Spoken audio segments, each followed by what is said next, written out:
그 사띠에 관해서 질문을 좀 사띠라는 것이 번역하기는 알아차림 혹은 마음챙김으로 번역하는 걸로 알고 있는데 뭐 흔히 염처경이라고 하는 경에 보면 분명히 안다라는 말이 잘 나오는데 그 말을 잘 정확하게 이야기가 어려워서 분명히 안다라는 거하고 사띠하고 좀 헷갈리기도 하고.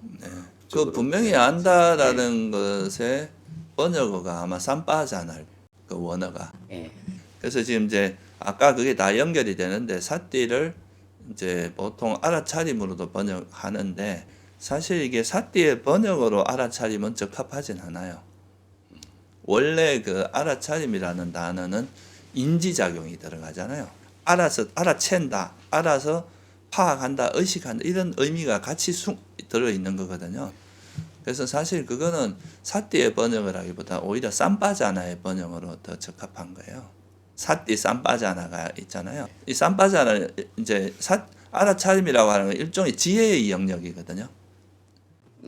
빠냐하는. 그렇죠. 빠냐인데 빠냐도 있고 삼빠자나도 있고 이제 지혜의 종류 용어는 다양한데 이제 삼빠자나가 좀 더 포괄적이라고도 할 수 있고 그냥 그거는 이제 현재 일어나는 걸 있는 그대로 알아챈다 이런 약간 의미가 있는데 그래서 그거는 이제 삼빠자나의 번역으로 보는 게 더 맞아요. 그래서 영어에서는 그걸 뭐로 번역하냐면 clear understanding으로 번역하거든요. clear understanding. 뭐 분명히 안다 이런 말하고 같이 있고 이걸 중국에서 뭐로 번역했냐면 정지로 번역했어요. 바르게 안다. 그러니까 그게 분명히 안다, 바르게 안다 이건 사실 뭐 비슷한 이야기예요. 이제 그것을 진리에 맞게 안다.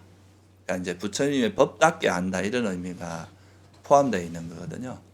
그런데 이제 사띠라는 것은 사실 엄밀하게 따지면 사띠 자체로의 번역으로 보면 사띠는 기억이에요. 저도 그래서 기억이라는 말은 행위가 되고 난 뒤에 기억이 나는 거니까. 아니죠. 행위하면서도 기억이 되니까. 행위하는 순간순간도 기억이 되잖아요. 지금 제가 말할 때도 그 사람이 말하는 걸 기억 못하면 대답을 할 수 없어요. 예. 그러니까 말하는 그 과정에서 일어나는 것들을 순간순간 기억을 해야 되잖아요. 이걸 알아차림과 동시에 그 알아차린 내용을 기억해야 내가 뭘 알았다는 걸 알 수 있는 거잖아요. 이걸 기억하지 못하면 뭔지 모르고 그냥 지나가 버리겠죠. 그래서 이제 사띠라는 것은 기억이고 이제 그러니까 아는 것과 그것을 기억하는 건 항상 같이 있을 수밖에 없어요. 지금 안 것을 기억하는 것도 있지만 이전에 안 것을 현재에 또 적용할 수도 있고 그게 이제 사띠의 작용이라서 그래서 원래 이제 사띠라는 거는 그 기억을 사띠 빠타나란 말이 원래 기억 확립이라고 보는 게 제가 볼 땐 제일 정확해요. 그러니까 우리가 이제 법에 대해서 분명히 알아차리고 알아차리면서 얻어진 통찰이 있잖아요. 그 통찰을 이제 항상 잊지 않고 기억하고 그게 작용이 되면 그게 요니소 마나시카라거든요. 지혜롭게 마음을 기울이는 거. 그러면 이제 예를 들어서 아까 보살님 말씀하신 이 세상에 있는 게 다 무상고 무아임을 철저히 통찰한 것이 망각되지 않고 항상 그걸 기반으로 사물을 바라볼 수 있으면 번뇌가 일어날 일이 없겠죠. 근데 그걸 자꾸 까먹는 거예요, 사람들은. 현상에 부딪히면 또 까먹고. 그래서 그거를 이제 망각하지 않도록 까먹지 않도록 훈련하는 게 사띠 확립의 소위 말해서 기억 확립의 제일 주된 수행이에요. 그러니까 단지 우리가 지혜로서 그걸 통찰하는 것보다 그것을 언제나 망각하지 않는 게 훨씬 어렵거든요. 이제 들을 때는 다 이해가 되죠. 근데 또 막상 현상에 부딪히면 까먹고 맞습니다. 망각하고 하니까 그걸 망각하지 않도록 계속 이제 반복 훈련. 그래서 이제 거듭 훈련을 해서 그게 바른 정진이거든요.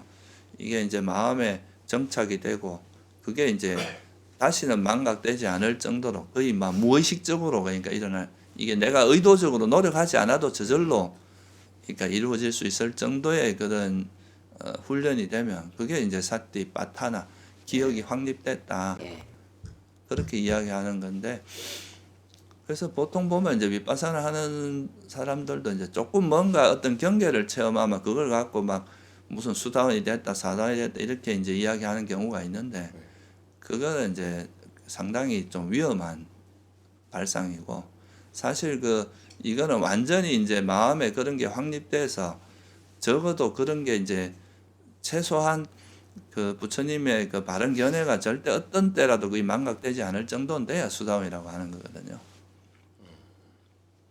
그러니까 그거를 너무 이제 그 이 윗바사나 수행하는 이나 뭐 이런 데서 흐름이 되게 이제 좀 체계적으로 가리키고 이런 건 또 장점이기도 해요. 아비담마가 있어서 그런 건데요.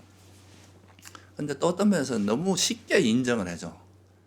뭐 깨달음이나 뭐 선정 이런 거를 그러다 보니까 이제 불교 질이 약간 그렇게 하면 자꾸 질이 떨어지거든요. 근데 원래 이제 경전에 보면 어떤 게 나오냐 하면 기억 확립이 부분적으로 된 사람을 유학이라고 하고 기억 확립이 완전하게 된 존재가 무학이다. 그러니까 무학은 절대로 이 세상을 바라볼 때 지혜가 망각될 그러니까 어리석음이 작동될 수가 없어요. 확립됐기 때문에. 절대 망각하지 않아. 그러니까 기회가 그러니까 그 어리석게 마음을 쓸 수 없는 구조가 된 거죠. 마음 자체가. 그냥 아는 정도가 아니라 이게 완전히 정착돼서 다시는 번뇌가 일어날 수 없는 상태가 된 거고 이제 안함만 돼도 감각적 욕망이 일어날 수 있는 그런 어리석음이 완전히 소멸된 상태.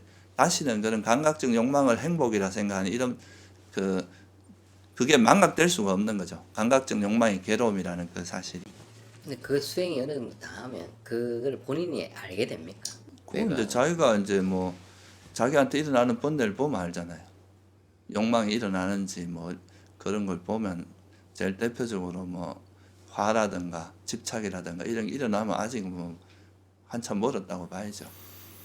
그런데 그거를 어떤 수행상에서 일어나는 어떤 경계를 가지고 깨달음을 이야기하다 보면 자기 마음이 아니거든. 그거는 마음 상태가 아니고 경계거든. 일시적인 경계일 수도 있는데 그 경계를 가지고 그 사람의 수행을 이야기하면 그건 오류가 생길 가능성이 거의 90% 이상, 99%라고 봐도 과언이 아니에요. 결국은 자기 마음 상태가 변해야 되거든요. 아까 처음 질문 드렸던 그 쌈바자나에 해당되는 분명히 안다라는 것이 안다라고 하는 수행이 어떤 식으로 진행이 돼야 되는 거니? 그러니까 무상고 무아를 가지고 보는 걸 자꾸 습관화시켜야 되는 것인지 아니면은 어떤 수행을 하다 보면 그게 자연스럽게 얻게 되는 것인지. 둘 다 있다고 볼 수 있어요. 그러니까 이제 저절로 알아지는 측면도 있고요. 또 우리가 의도적으로 그것의 의미를 이해하기 위해서 이제 사유하고 고찰하고 조사하는 과정에서 또 얻어지는 통찰도 있고. 그래서 그 대념청에 보면은 그러니까 이제 안으로 밖으로 몸에서 몸을 관찰하고 뭐 이런 말이 나오고 두 번째가 뭐냐면 일어남을 관찰하고 사라짐을 관찰하고 일어나고 사라짐을 관찰한다는 게 나오는데 거기서 일어나고 사라지는 걸 막 찰나생 이런 걸로만 바라보는데 그게 아니라 그것이 원인을 관찰하는 것도 그게 들어가거든요. 왜 이게 일어나는지. 그 원인 따라 일어나고 그 원인이 사라지면 사라진다는. 그래서 그런 거에 대한 조사하고 통찰하는 그런 것도 있고 우리가 직관적으로 알아지는 것도 있고 그 두 가지가 같이 작용을 한다고 봐야 돼요. 수행할 때 그런 식의 그 숙고도 필요할. 당연히 필요하죠. 안 그럴 필요 없으면 부처님께서 왜 팔정도에 바른 사유가 들어가 있겠어요. 바르게 사유를 하는 것을 통해서 지혜가 생기니까 그 바른 사유를 강조한 거잖아요. 그런데 이제 그 사유를 그냥 아무렇게나 하는 거는 이제 그 탐욕이나 성냄을 바탕으로 해서 하는 그런 사유는 문제가 많은데 그게 이제 일단 마음이 깨끗하고 그게 법답게 진리에 맞게 사유하는 것은 굉장히 유용한 지혜가 생기게 하는 굉장히 좋은 그거거든요. 그래서 정견과 정사유 이 두 가지를 우리가 보통 팔정도를 분류할 때 정견 정사유를 해에다 분류하고 정어 정업 정명을 이제 개 그다음 정정진 정념 정정 이거를 이제 정으로 분류하는데 정견과 정사유 이거 두 가지가 해로 분류된 이유가 있는 거예요. 정사유를 통해서 얻어지는 또 지혜가 있거든요. 그 숙고나 이런 숙고 조사 자기가 관찰한 거에 대해서 법답게 관찰하는 거죠. 이게 원인은 뭘까? 그러니까 이것이 조건 따라 일어났다면 이것의 원인을 이제 관찰한다거나 그것이 왜 부처님께서 이런 걸 무상이라 했고 무아라 했고 괴로움이라 했는지 이런 거에 대해 깊이 숙고하고 이런 것도 다 의미가 있는 거죠. 알겠습니다. 네.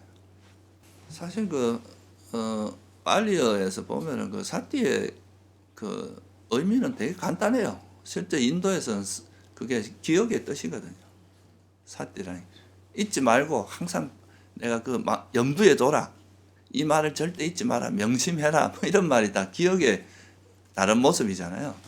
그러니까 우리가 이제 부처님이 말씀하신 이런 진리의 가르침을 절대 잊지 말고 그것을 마음에 두고 항상 그걸 잊지 않고 그것이 작동되도록 하는 이게 이제 폭넓게 말하면 기억이고 그런 기억이 단순히 의식적인 수준이 아니라 그러니까 뭐 설사 내가 목숨이 왔다 갔다 하는 그런 물에 푹 빠져서 이제 죽음이 왔다 갔다 할 때도 망각되지 않는 그 정도의 이제 수준을 이야기하는 거죠.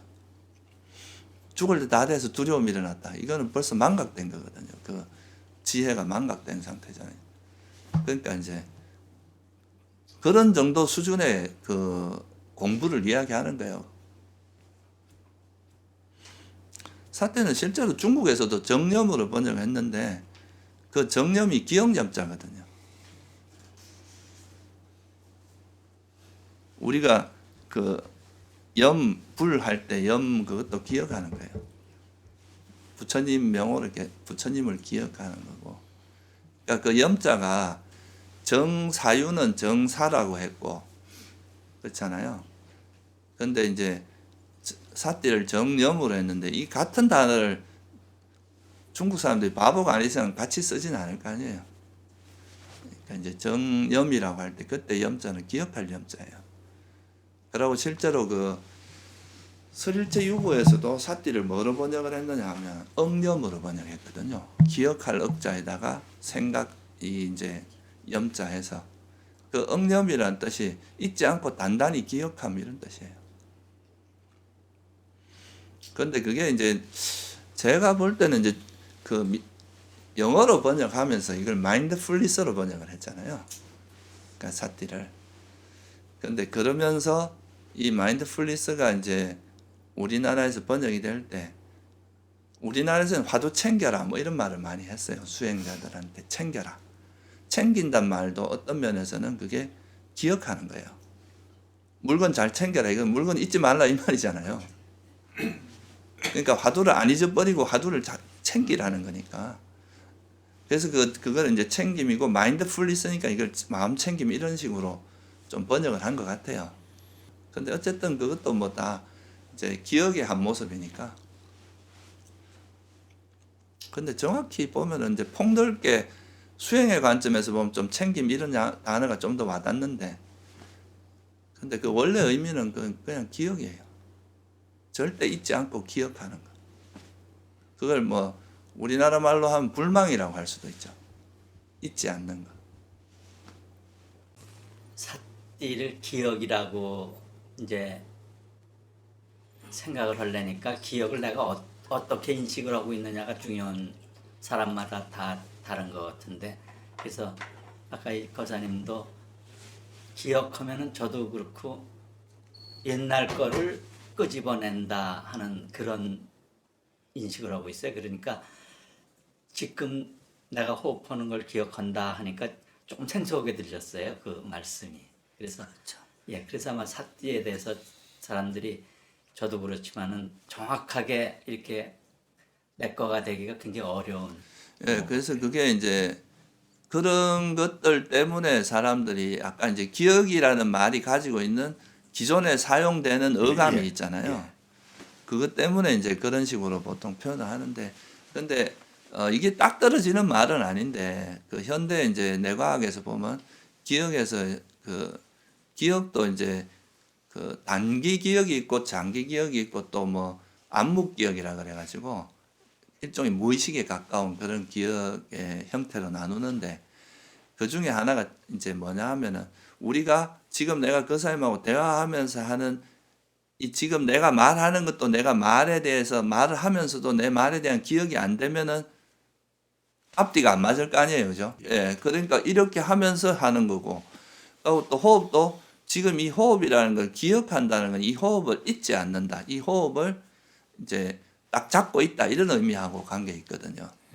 그래서 그거를 호흡을 잊지 않고 딱 잡아줘야 마음이 이쪽으로 가게 되잖아요. 그러니까 그런 역할을 할 때도 기억이라고 할 수 있고, 또 윗바사나 수행할 때 지금 이 순간에 내가 뭔가 이렇게 내가 손이 움직인다는 걸 알아차림과 동시에 이 알아차린 내용에 대한 정보, 그 바른 알미라고 이야기하는 이 정보를 잊지 않는 거 있잖아요. 그것도 바른 기억이라고 하거든요. 그래서 그 우리가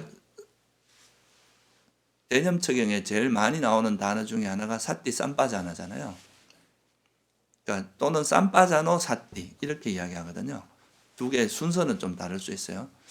그런데 이 두 가지 의미를 중국에서 어떻게 번역했냐면 정지정념, 정념정지 이렇게 번역했거든요. 그러니까 하나는 바르게 아는 거고 하나는 바르게 기억하는 거예요. 그러니까 우리가 알아차린 내용을 잊지 않는 것과 잊지 않은 것을 기억하고 있다가 다시 또 내가 이제 이 세상이 다 무하다 이러면 그 무하에 대한 통찰과 그것을 잊지 않는 기억이 항상 함께 하잖아요. 그게 있으면은 다음에 내가 이 세상을 볼 때도 이미 무아에 대한 통찰을 가지고 보는 거니까 이제 번뇌가 안 일어나겠죠, 아예. 그래서 이게 사띠와 쌈바자나라고 하는 이게 바른 암과 바른 기억이라고 하는 항상 쌍으로 다닙니다. 근데 굳이 구분을 하자면 바른 암에 해당하는 건 쌈바자나고 바른 기억에 해당하는 건 사띠다. 이렇게 이제 정확하게 용어를 구분하자면 그렇다는 거죠. 근데 이게 실제로 수행에서 적용될 때는 같이 작동이 되지 뭐 따로 이래 작동되는 건 아니라서 그런 거를 이제 영어에서는 엄브렐러 텀이라고 표현을 해요. 우산 용어라는 거죠. 우산이 있으면 우산살이 이렇게 있으면은 이 중앙에 있는 그 살로 다 모이잖아요. 작은 살들이. 그런 것처럼 이 사띠라는 개념 아래다가 모든 걸 다 집어넣은 거야. 팔정도를 다 집어넣은 거죠, 여기다가. 그렇게 해서 막 이렇게 통합된 개념으로 쓰이는 게 지금 요즘 말하는 마인드풀니스 명상이라고 하는 게 대부분 그런 식이에요. 우리가 선종도 마찬가지거든요. 선이라는 그 단어 속에 모든 걸 다 집어넣은 거예요, 그게. 그 속에 다 내포시켜버린 거죠. 근데 이제 사띠를 정확히 이해하려면 그 사띠가 본연에 가지고 있는 의미를 이해하는 게 저는 중요하다고 생각을 해요. 그래서 그 사람 말씀도 이제 현재 걸 기억하는 건 기억을 안 봤다는 거죠. 네, 몰랐었어요. 지금 이제 알아챘어요. 근데 사실 사띠를 기억이라고 생각하면 그래 이해하기 어렵진 않잖아요. 그렇죠. 근데 사실 사띠라는 게 사람들이 오랫동안 수행하면서도 그것 자체가 무슨 의미인지를 사실 되게 이해하기 힘든 용어 중에 하나로 알고 있거든요. 알고 보면 그렇게 어려운 거 아니에요.